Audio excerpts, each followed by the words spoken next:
Assalomu alaykum Yozyovonliklar kanalining obunachilari. Farg'ona viloyati Yozyovon tumani Qoratepa qishlog'i Guzarboshi MFI Paxtaqaynar ko'chasidagi holat. Ayni paytda suv bashnidan teshilgan, ayni paytda suv oqyapti. Hozir yangi bashni bu joyga olib kelingan. Mana operator ko'rsating. Yangi bashni. Buni haligacha o'rnatish ishlari olib borilmagan. Meni tushunishim bo'yicha, anglashim bo'yicha aholidan har biridan kishi boshidan 20 ming so'mdan bu bochkani o'rnatish uchun pul yig'ilayotgan ekan.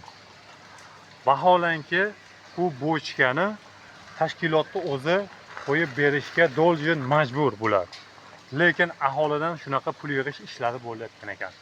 Agarda buni aholi ha deb pul yig'ib olsa, nasos kuygani uchun, teshilgani uchun va tepaga o'rnatish uchun bu qanday haqiqat bo'ladimi bu narsalar? To'g'ri bo'ladimi? Bu tashkilot qilib bermasa, bu tashkilotni bizga nima keragi bor? Suv oqova tashkilotini.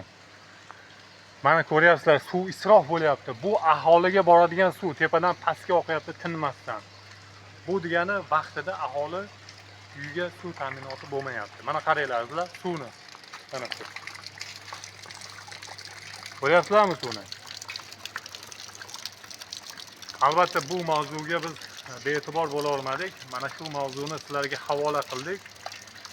Sizlarga ma'qul bo'lgan bo'lsa, agar bu videoni qo'ldan kelguncha maksimum darajada like bosib, hamda tarqatib kommentariyada yana qanaqa video roliklar olishimizni, qanaqa muammolarni chiqarishimizni yozsanglar, biz shunaqa muammolarni chiqarib yozamiz. Kanalda yangi bo'lsangiz, pastda like tugmasini bosib qo'yishingiz mumkin.